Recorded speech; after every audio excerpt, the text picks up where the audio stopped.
नमस्कार दोस्तों, आज के इस वीडियो में हम जिस निबंध की चर्चा करेंगे वो गौरव सोगरवाल के द्वारा लिखा गया निबंध है, जो कि एक आईएएस ऑफिसर हैं। ये जो टॉपिक है वो ये है कि केवल शक्ति और अधिकार ही महिलाओं की मदद नहीं कर सकते हैं। तो चलिए दोस्तों, हम इस निबंध को पढ़ते हैं और देखते हैं किस तरह से अप्रोच किया गया है, किस तरह का दृष्टिकोण रखा गया है, किस तरह मल्टी डायमेंशनल अप्रोच का प्रयोग किया गया है। रोज की तरह रसोई का काम करती माँ से एक दिन मैंने कहा, माँ तुम हमेशा काम करती रहती हो, कभी तो तुम आराम कर लिया करो। तब माँ ने कहा, बेटा मेरे नसीब में आराम कहाँ, मैं तो रात को सोती हूँ तब भी दिमाग में ये रहता है कि सुबह क्या काम करना है।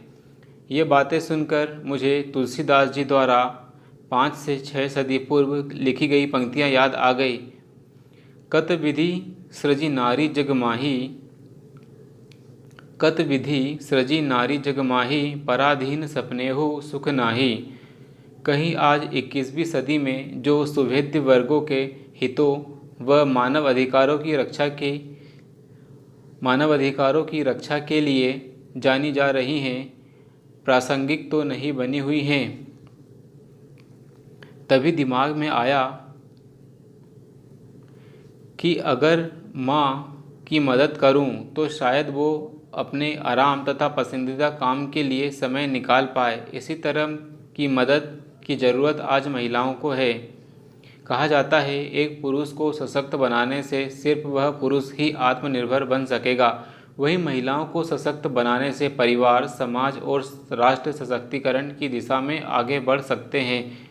विश्व आर्थिक मंच ने तो यहाँ तक कहा है कि अगर भारत अपनी आधी आबादी महिलाओं को विकास की दौड़ में शामिल कर ले तो जीडीपी में 1.4% की वृद्धि कर सकता है।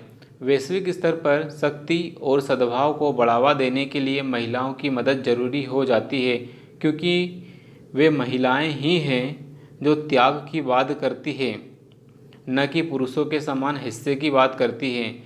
इस दिशा में आगे बढ़ने के लिए महिलाओं को अनेक शक्ति और अधिकार प्रदान किए गए हैं।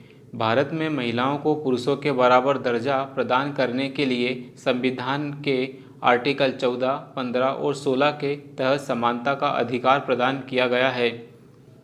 प्रशासनिक और न्यायिक प्रक्रियाओं का महिलाओं के हित में सरलीकरण किया गया है। इन अधिकारों के साथ महिलाओं के खिलाफ होने वाले अपराधों की रोकथाम के लिए अनेक कानून भी बनाए गए हैं। लेकिन विडंबना ही मानी जाएगी कि दहेज निषेध अधिनियम को बने हुए 5 दशक बीत जाने के बावजूद भी 2016 में दहेज हत्या के लगभग 4,600 मामले दर्ज किए गए हैं। लगभग 4,600 मामले दर्ज किए गए। इसी तरह के आंकड़े बताते हैं कि भारत में सख्त कानूनों के बावजूद भी प्रतिदिन 90 बलात्कार की वारदातें होती हैं।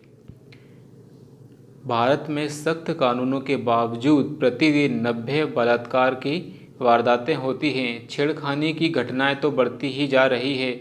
इससे शर्मनाक यह है कि प्रत्येक 10 में से सिर्फ एक वारदात ही दर्ज की जाती है और दोष सिद्धि कन्विक्शन रेट, दोष सिद्धि की दर 25% है।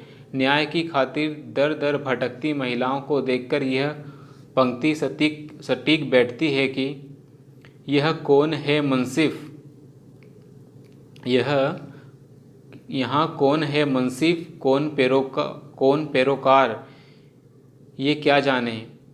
ये भोली भाली महिलाएं इस दुनिया के कारोबार को क्या जाने। यहाँ कौन है मुंसिफ, कौन पैरोकार, ये क्या जाने। ये भोली भाली महिलाएं इस दुनिया के कारोबार क्या जाने। महिलाओं को उत्तराधिकार संपत्ति में हिस्से का अधिकार मिलने के बावजूद भी कुल संपत्ति का 1% से भी कम भाग महिलाओं के पास है। तलाक संबंधी अधिकार मिलने के बावजूद अनेक चुनौतियों से जूझ रही है। इसी तरह अपनी पसंद का लड़का चुनकर विवाह करने में तो अनेक समस्याओं का सामना करना पड़ता है। इस हेतु प्रयास करने वाले युवाओं को खाप जैसी संस्था के सम्मान के नाम पर, ऑनर किलिंग के नाम पर मौत तक की सज़ा सुना देती है।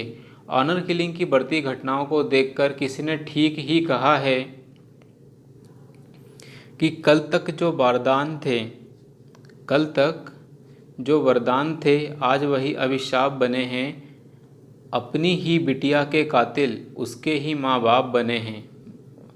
कल तक जो वरदान थे उनके आज वही अभिशाप बने हैं। अपनी ही बिटिया के कातिल उसके माँ बाप बने हैं। इसी तरह की तमाम घटनाओं और चुनौतियों के चलते सरकार, प्रशासन और न्यायालय द्वारा महिलाओं की मदद हेतु किए जा रहे प्रयास पूरी तरह सफल नहीं हो पाए हैं। इसके चलते महिलाओं को शक्ति और अधिकार प्रदान करने से आगे की सोचना चाहिए।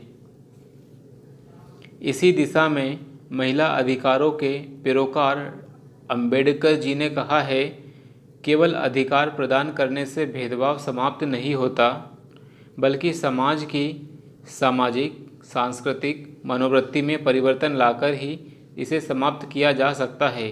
केवल अधिकार प्रदान करने से भेदभाव समाप्त नहीं होता, बल्कि समाज की सामाजिक, सांस्कृतिक मनोवृत्ति में परिवर्तन लाकर ही समाप्त किया जा सकता है। इसी तरह के प्रयास महिलाओं के कल्याण और सशक्तिकरण हेतु किए जाने चाहिए। इस हेतु पितृसत्तावादी मानसिकता की बेड़ियों को तोड़ना होगा, लोगों व समाज की मानसिकता में परिवर्तन लाना होगा और यह याद दिलाना होगा कि जब महिलाएं ओलंपिक में पदक जीतकर भारत का सिर ऊंचा कर सकती हैं तो अन्य क्षेत्रों में क्यों नहीं कर सकती। महिलाओं के विरुद्ध अपराधों से प्राथमिक स्तर पर निपटने में कानून की बजाय मानसिकता बदलाव पर ध्यान केंद्रित करना होगा। महिलाओं को सशक्त करना होगा ताकि वे अपने अधिकारों को प्रभावी तरीके से उपयोग कर सके। विकास की इस दौड़ में महिलाओं के अनुयायी की बजाय सहभागी के रूप में देखना होगा। विकास की इस दौड़ में हमें महिलाओं को अनुयायी की बजाय सहभागी के रूप में देखना होगा। महिला सशक्तिकरण में बाधक सामाजिक और धार्मिक कुरीतियों को दूर करना होगा। विभिन्न गैर सरकारी संगठन, नागरिक संगठन, स्वयं सहायता समूह की मदद से इस दिशा में कारगर साबित होगी। कानून के द्वारा प्रदत्त शक्ति और अधिकार बाहरी स्तर पर तो कारगर प्रतीत होते हैं, लेकिन आंतरिक स्तर मतलब चेतना के स्तर पर इसे प्रभावी बनाने हेतु पुरुष वर्ग को संवेदनशील बनना होगा। इस तरह के प्रयासों से ही महिलाओं की मदद को पूर्णता प्रदान की जा सकेगी, जिससे वह समाज रूपी गरुड़ के पुरुष पंख के समान उड़ान भरकर समाज व देश को नई ऊंचाइयां प्रदान करेगी।